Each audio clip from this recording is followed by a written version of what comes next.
Hello. You're on this channel, so you know who I am. Okay. I was requested to do this kind of video, so we're doing this kind of video. I don't talk to myself like this, like with my setup. So, I mean, I think it's been since I streamed last year. Anyway, we're not gonna dive into that. Okay. I have questions that I am going to answer that are from Instagram. So, I will be answering those. And these are in an order that I think kind of flow together. So, yeah. Okay. Stephanie asks, what put you into songwriting? So, obviously, I've been a musician for over half of my life, right? But I don't really think I got into songwriting until like 2018, because obviously that's when I wrote my first song. Kind of what brought me into it was a good mixture of two very separate things. One was the obvious, which was the subject of the song I wrote about, which was my very first breakup and feeling heartbreak. Little 7th grade me could not handle it. She was so sad. But that was my main inspiration to just start it, and I guess that feeling that new and strong emotion led me to want to try a new expression of emotion. So I chose songwriting. I think, getting into the second reason, the main reason I chose songwriting was because someone I heavily inspired at the time, and still do, is Dodie Clark. Maybe I can put a picture of her up here. Dodie Clark.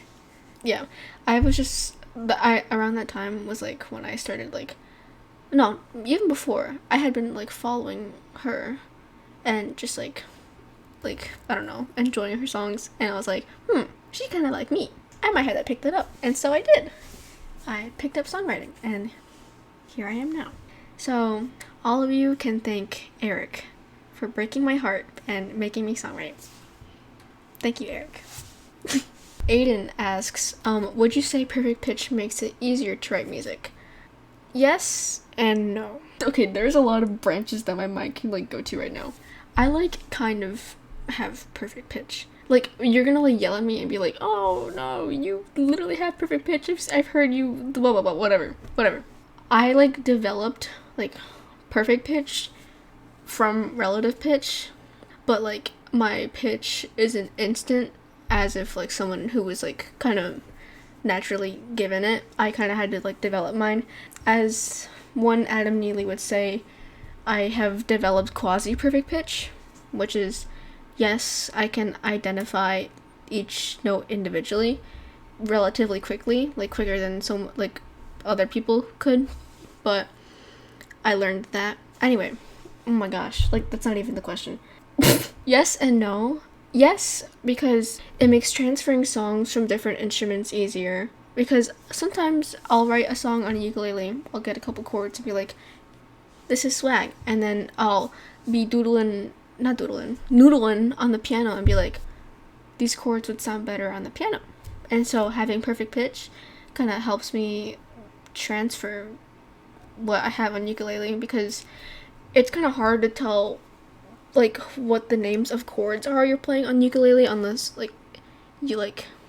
no, it's harder for me because I write on this bad boy. This is Ollie, and this is my main guy, but this is the main instrument I go to.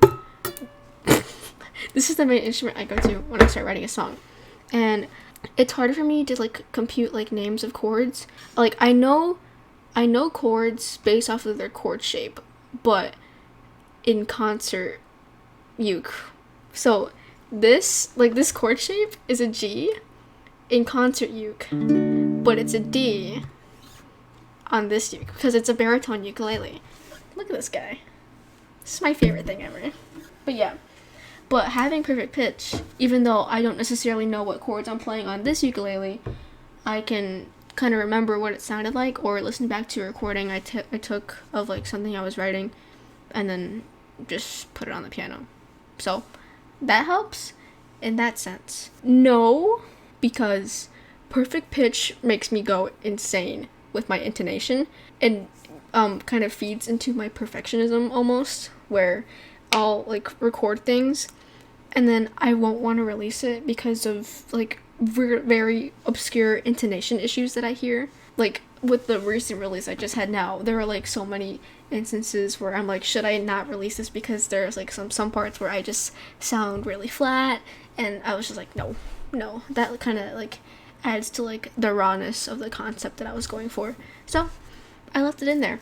It was a hard decision to make because my brain was like, no, you need to fix it. But I left it in there because, I don't know, it kind of gives what I was going for, if that makes sense.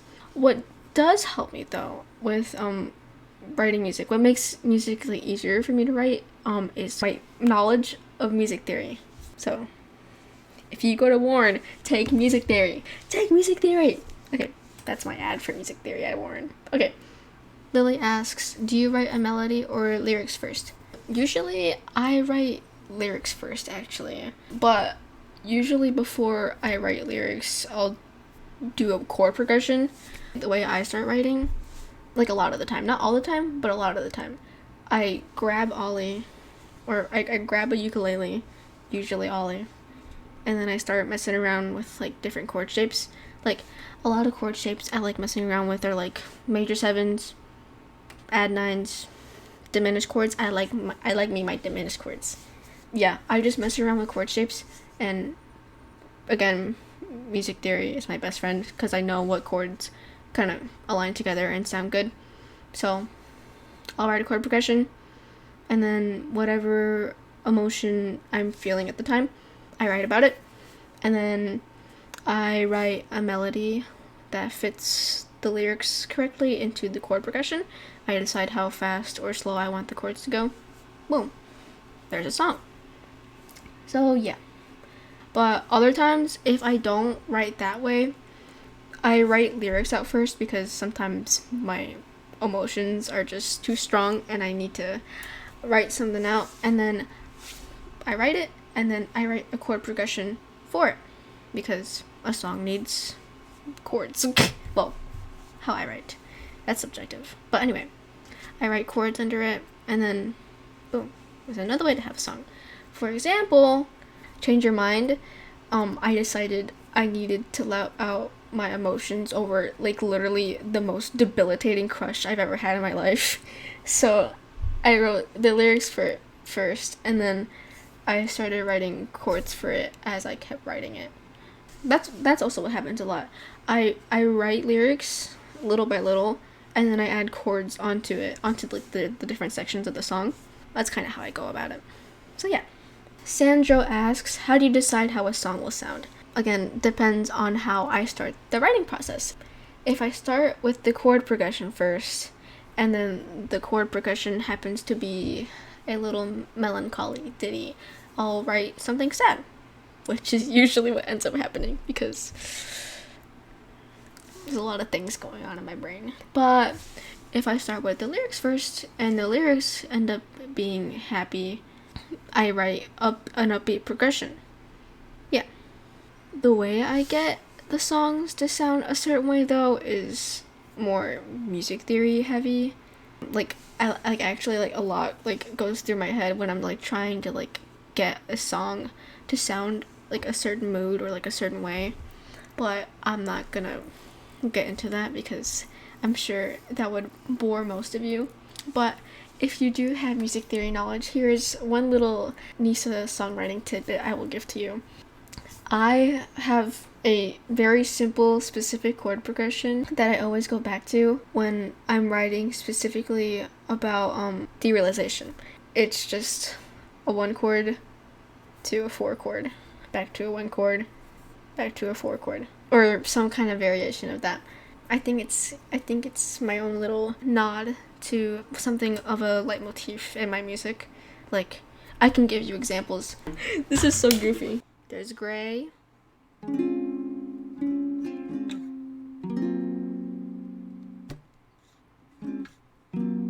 That's a 1/4. And then there's To the Girl I Used to Be, which I just released. I actually started writing that on the uke, and then I transferred it to the piano because I thought it sounded better, but that's a 1/4. Whoa, that's not the right chord.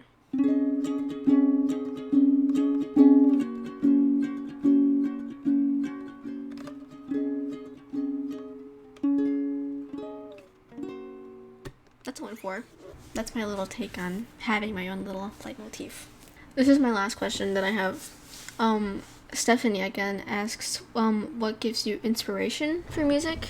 Like I kind of mentioned previously at the beginning, definitely strong emotions or like things that happen to me, but definitely mostly the strong emotions that derive from the things that happen to me. If you have not noticed, most of the things I write about are one of two things: my mental health, or like love and relationships, or anything relating to that, like having love, getting out of love, dealing with people that I have relationships with, heartbreak, such topics, or both. Sometimes I write songs having the intention of writing about one of those topics, and then it ends up that I can interpret it the other way. Like Footprints. I have a song called Footprints. It's actually on my old music account, Midget Music, and I almost released it on the EP, but I replaced it with Winter because the audio I had for Footprints was really bad, so replaced it with Winter, like really last minute. Anyway, Footprints I originally wrote about funny enough, I wrote it about Eric and like moving on from my first love, essentially. And I guess I revisited it a year later and thought, this is very applicable to my mental health. Same for Winter, actually. Like I wrote it about like feeling the one-sidedness of like a fading relationship, but in a sense there are like word choices that I have that make the song applicable to my relationship with my own psyche. So yeah, that's kind of it. It's usually strong emotions that make me start a writing session almost all the time. Like I don't just like sit there and decide like, oh, I'm gonna write a song today. Something has to be going through my brain, like an emotion has to be going through my brain to like have to start writing music. Like all of my music is based on something that happens to me or something that I feel. It's never just like, oh, I'm gonna make up a story and I write about it. No, it's like there has to be an emotion that I feel behind it. One, if I want to have inspiration to write a song, or two, if I wanted to even like feel authentic at all. Yeah, that's all I have to talk about right now, and I feel that is supple to talk about. That's it. Thanks for listening. Bye bye.